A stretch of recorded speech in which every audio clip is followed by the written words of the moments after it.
నమస్తే. సఖీ కార్యక్రమానికి స్వాగతం.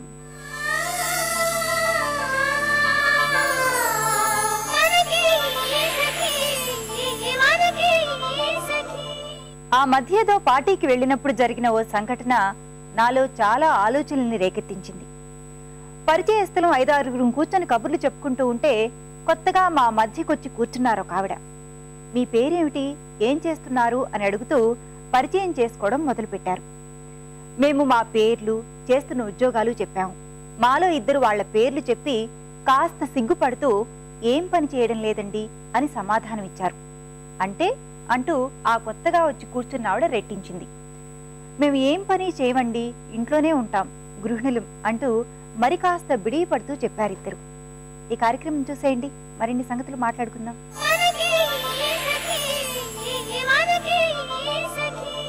నమస్కారం. మాటే మంత్రం కార్యక్రమానికి స్వాగతం. సకులు టీనేజర్స్లో వచ్చే ప్రాబ్లమ్స్కి మంచి సలహాలు ఇవ్వడానికి మనతో ఉన్నారు ప్రముఖ సైకియాట్రిస్ట్ డాక్టర్ పూర్ణిమ నాగరాజ్ గారు. మరి ఆవిడని అడిగి ఈరోజు వచ్చిన ప్రాబ్లమ్స్కి మంచి సలహాలు ఏం చెప్తారో అడిగి తెలుసుకుందాం. నమస్తే పూర్ణిమ గారు. ఈ లెటర్ మనకి వైజాగ్ నుంచి రాస్తున్నారు లక్ష్మి గారు. నా పేరు లక్ష్మి. ఈ లెటర్ని నేను వైజాగ్ నుంచి రాస్తున్నాను. నాకు ఒక అమ్మాయి ఉంది. చిన్నప్పటి నుంచి మగపిల్లలతోనే ఎక్కువ ఆడుకుంటూ ఉండేది. మాకు అప్పుడు చాలా ముద్దుగా అనిపించేది. కానీ ఇప్పుడు ఇంజనీరింగ్ చదువుతోంది. ఇప్పుడు కూడా మగపిల్లలతోనే ఎక్కువ ఆడుకోవడం, వాళ్ళతోనే ఎక్కువ టైం గడపడం చేస్తోంది. సో మాకు ఎటువంటి దురుద్దేశం లేకపోయినా చూసేవాళ్ళు ఎక్కడ తప్పర్థం చేసుకుంటారో అని మాకు భయంగా ఉంది. ఆమెతో ఏం చెప్పాలి, ఎలా చెప్పి తనని చేంజ్ చేయాలో కాస్త చెప్పగలరా? చిన్నప్పుడు పిల్లలు ఏం చేసినా ముద్దుగానే ఉంటుంది. ఎస్పెషలీ ఆడపిల్లలు కొంచెం టాంబాయిష్గా ఉండడం, అంటే మగపిల్లలతో ఆడడం, చెట్లు ఎక్కడం. నేను కూడా చిన్నప్పుడు అలాగే ఉండేదాన్ని.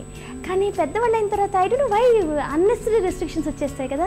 కానీ మనకేమీ లేదు అంటే ఇక్కడ చాలా స్పష్టంగా ఈ మదర్ రాస్తున్నారు, నాకేమి దురుద్దేశం లేకపోయినా సరే ప్రపంచం ఏమంటుందా అని. కానీ మనం బ్రతికేది మనం కోసం.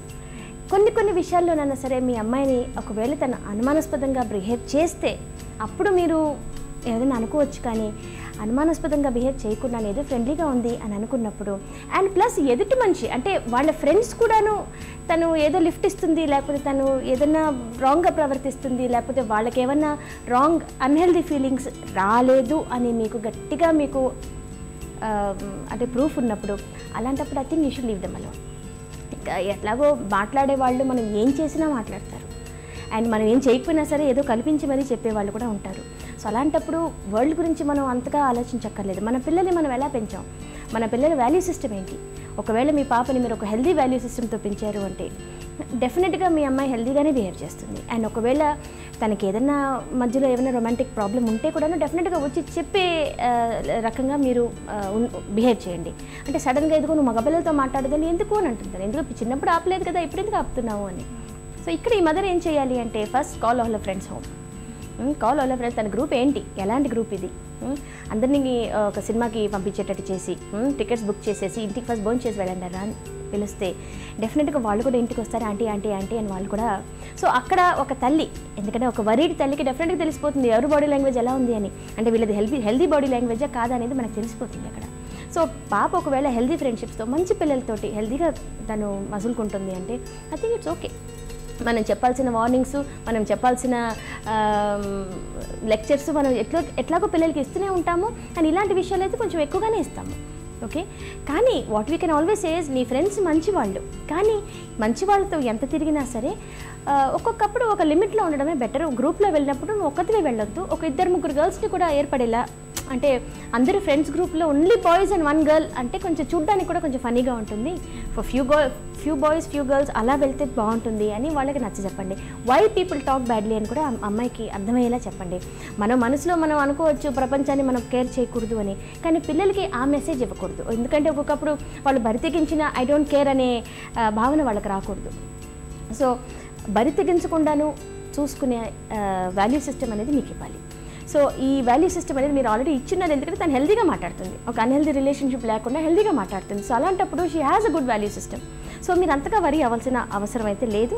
Always keep in touch with her friends. మా ఫ్రెండ్స్ ఎప్పుడు ఒక కూల్ ఆంటీ అనేటట్టు మీరు ఆ ఫ్రెండ్షిప్ వాళ్ళ ఫ్రెండ్స్తో కూడా మీరు అలా మెయింటైన్ చేసుకోండి. మీ అమ్మాయిని కూడా ప్రోత్సహిస్తూనే మీరు వార్నింగ్స్ ఇస్తూ ఉండండి. ఎవరన్నా అతిగా మాట్లాడితే ఇలా మరీ భుజం తట్టేసి ఎవరే అని మాట్లాడొద్దు. ఎందుకంటే పీపుల్ మైట్ మిస్అండర్స్టాండ్. ఇప్పుడు నీ ఫ్రెండ్స్ ఇప్పుడు మంచి వాళ్ళు, రేపు కొందరు కొత్త ఫ్రెండ్స్ మంచి వాళ్ళు కాకపోవచ్చు.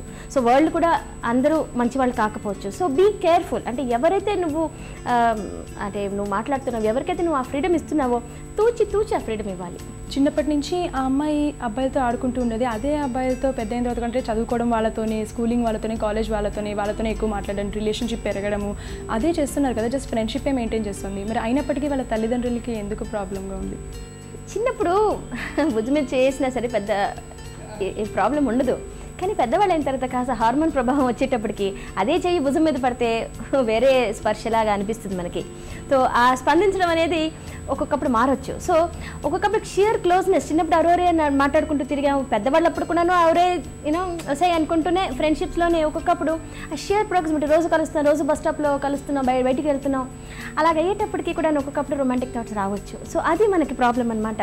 సో ఇక్కడ రొమాంటిక్ థాట్స్ రావాలా వద్దా అనేది క్వశ్చన్ కాదు, కానీ ఏ వయసుకు రావాలి అనేది ఇట్స్ మోర్ ఇంపార్టెంట్. అండ్ ఒకవేళ వచ్చినప్పుడు మిగతావన్నీ మర్చిపోతాం కదా, దట్ ఈస్ ఇంపార్టెంట్. సో ఇక్కడ it is not that she stock, ఇక్కడ అబ్బాయితో మాట్లాడుతుంది లేకపోతే అబ్బాయిలతో తిరుగుతుంది అని ఇక్కడ సిచ్యువేషన్ కాదు. ఎవరికి ఎప్పుడు వాళ్ళ ఫీలింగ్స్ మారుతాయి, ఈ అమ్మాయి కూడా మారచ్చు, అబ్బాయిలు కూడా మారచ్చు. సో అది మనం ఒక రియాలిటీ చెక్ పెట్టుకున్నాము అంటే ఈ ప్రాబ్లం అరికట్టగలము. అండ్ ఇంకోటి ఏంటి అంటే తను టాంబాయిష్గా ఇప్పుడు కూడా బాయిష్గా ఉందేమో, ఎందుకంటే చిన్నప్పటి నుంచి టాంబాయిష్గా బాయ్స్ తోటి ఆడుకుంటూ పెరిగిన అమ్మాయి ఇప్పుడు కొంచెం బాయిష్గానే ఉంటారు. వాళ్ళ ఆలోచనలు, వాళ్ళ జోకులు కొంచెం బాయ్స్ మాట్లాడినట్టే, ప్రవర్తించినట్టే ఉంటుందన్నమాట. సో అది చూసే వాళ్ళకి కొంచెం ఫనీగా అనిపించవచ్చు. లేదు అంటే కాలేజ్ ప్రొఫెసర్స్, కొంచెం కన్జర్వేటివ్గా ఉన్న కాలేజ్ ప్రొఫెసర్స్ కూడా చూసి ఈ అమ్మాయి అంటే ఇప్పుడు అబ్బాయిలతో మాట్లాడుతుంది అని అంటారు. సో అనవసరంగా తనకి తెలియకుండానే అనవసరంగా రెప్యుటేషన్ మీద ఒక మచ్చలాగా పడిపోతుంది. సో ఆ మచ్చ పడకుండా కూడా మనం ప్రొటెక్ట్ చేయడం అనేది ఒక పేరెంట్గా మన బాధ్యత. సో వాళ్ళకి ఇట్లా చెప్పాలి, నువ్వు ఏమీ అనుకోవట్లేదు, వాళ్ళు కూడా ఏమీ అనుకోకపోవచ్చు, కానీ ఇక్కడ చూసే వాళ్ళకి కొంచెం ప్రాబ్లం అనిపిస్తుంది, ఇది మా వరి.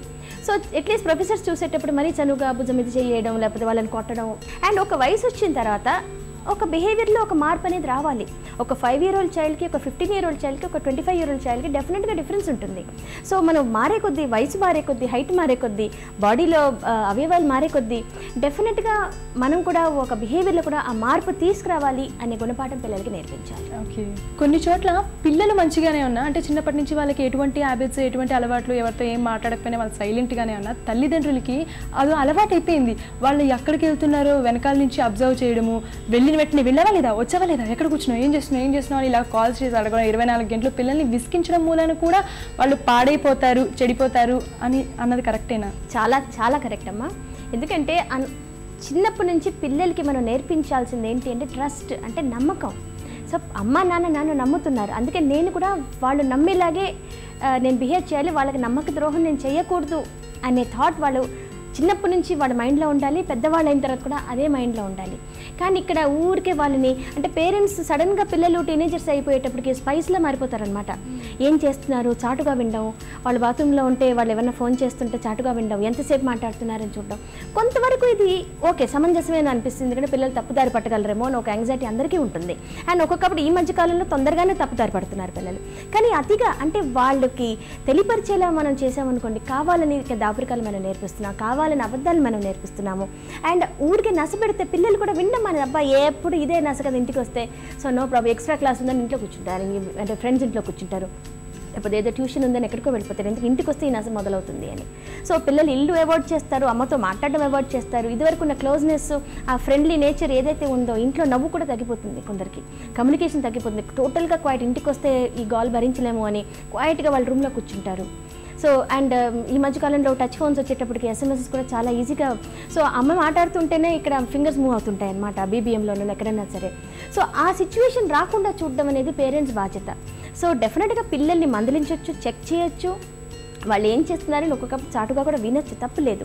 కానీ ఎంత లిమిట్ అనేది వాళ్ళకి అర్థం కాలేదు. సో టోటల్గా లిమిట్లెస్గా నాన్ స్టాప్ పిల్లల్ని నష్టపెడుతూ ఉంటే డెఫినెట్గా పిల్లలు పాడైపోతారు. సో అతిగా చేసినా పాడైపోతారు, అసలు పట్టించుకోకుండా ఉంటే వాళ్ళది వాళ్ళు చూసుకుంటారు కదా అని కొందరు పేరెంట్స్ అసలుగా పట్టించుకోరు, అక్కడ కూడా స్పాయిల్ అవుతారు. Thank you madam. మా సకులు అడిగిన క్వశ్చన్స్కి మీరు మంచి మంచి సలహాలు ఇచ్చి మాకెంతో ఇంకా నాకు కూడా ఎంతో తెలియజేశారు. సో నేను కూడా ఎలా ఉండాలి, ఏం చేయాలి, నేను కూడా తెలియని విషయాలు ఎన్నో తెలుసుకున్నాను. మీ టైంని మాతో స్పేర్ చేసినందుకు థ్యాంక్ యూ సో మచ్.